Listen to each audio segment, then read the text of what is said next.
Hi everyone! Today isi-share ko sa inyo kung paano ko ginagawa ang creamy at fudgy na cheesecake brownies. Simple, mabilis at siguradong masarap. So ipaghalo lang natin ang 1/2 cup melted unsalted butter, 1 1/2 cup white sugar, at 3 pieces whole eggs, large size po yan. Pagkatapos haluin lang natin ito ng mabuti hanggang sa ma-dissolve yung sugar. So ngayon ilagay na natin ang dry ingredients. 1 cup all-purpose flour, 1/2 cup unsweetened cacao powder, at 1/2 teaspoon of salt. Tapos ganun pa rin, halu-haluin lang natin ito hanggang sa wala na kayong makikitang puti-puti or namumuong harina. At ngayon i-transfer lang natin ito sa baking pan. Ang sukat nga pala ng baking pan na ginamit ko is 9 by 2 inches. So set aside lang muna natin ito. Pagkatapos mag-cream tayo ng isang pack ng cream cheese at 1/4 cup white sugar, 1/2 teaspoon vanilla extract, and 1 whole of egg. Tapos gumamit lang ako dito ng hand mixer para mas madali nating mag-cream ito.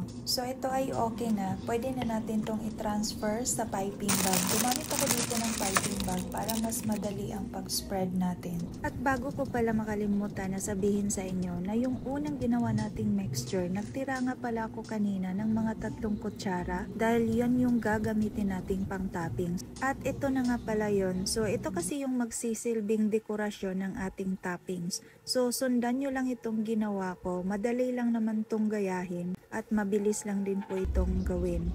Tapos dito gumamit lang ako ng barbecue stick, pero pwede din kayong gumamit ng toothpick. Sobrang napakadali lang po itong gawin. I'm sure na kayang-kaya nyo po ito. At ngayon, i-bake lang natin ito sa preheated oven at 180 Celsius for 40 minutes.